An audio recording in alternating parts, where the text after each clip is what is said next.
Respect des mesures en mode déconfinement, un nouveau casse-tête pour les policiers sur le terrain. Le port obligatoire du masque dans les transports publics à partir de 12 ans, les sorties autorisées pour se promener ou pratiquer un sport sans contact, avec des extérieurs à la famille, et peut-être bientôt des réunions privées avec des restrictions, tout cela va exiger de la part des services de police une flexibilité d'intervention pas évidente à gérer sur le terrain.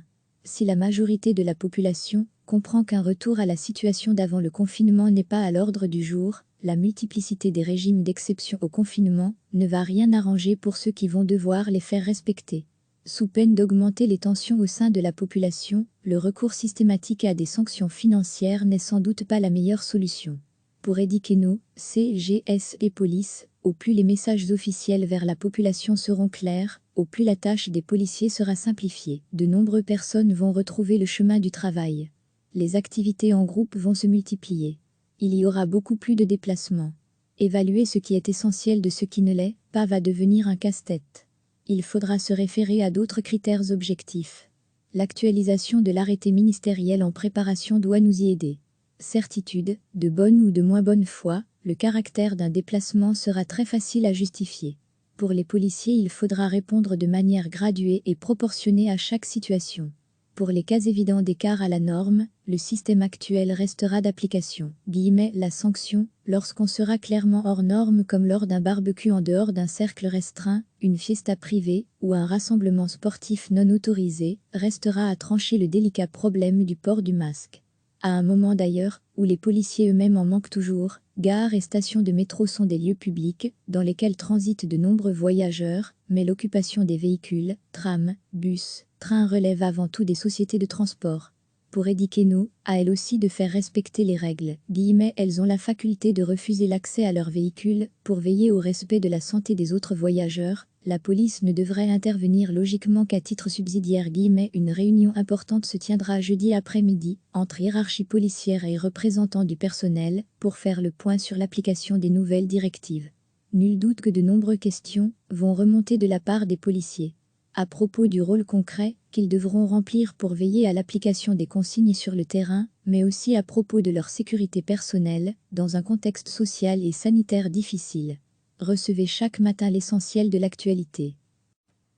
Le port obligatoire du masque dans les transports publics à partir de 12 ans, les sorties autorisées pour se promener ou pratiquer un sport sans contact, avec des extérieurs à la famille, et peut-être bientôt des réunions privées avec des restrictions, tout cela va exiger de la part des services de police une flexibilité d'intervention pas évidente à gérer sur le terrain.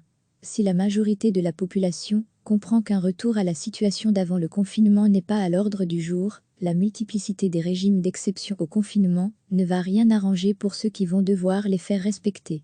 Sous peine d'augmenter les tensions au sein de la population, le recours systématique à des sanctions financières n'est sans doute pas la meilleure solution. Pour éduquer nos CGS et police, au plus les messages officiels vers la population seront clairs, au plus la tâche des policiers sera simplifiée. De nombreuses personnes vont retrouver le chemin du travail. Les activités en groupe vont se multiplier. Il y aura beaucoup plus de déplacements. Évaluer ce qui est essentiel de ce qui ne l'est pas va devenir un casse-tête. Il faudra se référer à d'autres critères objectifs. L'actualisation de l'arrêté ministériel en préparation doit nous y aider. Certitude, de bonne ou de moins bonne foi, le caractère d'un déplacement sera très facile à justifier. Pour les policiers, il faudra répondre de manière graduée et proportionnée à chaque situation. Pour les cas évidents d'écart à la norme, le système actuel restera d'application. La sanction, lorsqu'on sera clairement hors norme comme lors d'un barbecue en dehors d'un cercle restreint, une fiesta privée ou un rassemblement sportif non autorisé, restera à trancher le délicat problème du port du masque. À un moment d'ailleurs, où les policiers eux-mêmes en manquent toujours, gares et stations de métro sont des lieux publics, dans lesquels transitent de nombreux voyageurs, mais l'occupation des véhicules, trams, bus, trains relève avant tout des sociétés de transport. Pour éduquer nos, à elles aussi de faire respecter les règles, elles ont la faculté de refuser l'accès à leurs véhicules, pour veiller au respect de la santé des autres voyageurs. La police ne devrait intervenir logiquement qu'à titre subsidiaire. Une réunion importante se tiendra jeudi après-midi, entre hiérarchie policière et représentants du personnel, pour faire le point sur l'application des nouvelles directives. Nul doute que de nombreuses questions vont remonter de la part des policiers. À propos du rôle concret qu'ils devront remplir pour veiller à l'application des consignes sur le terrain, mais aussi à propos de leur sécurité personnelle, dans un contexte social et sanitaire difficile.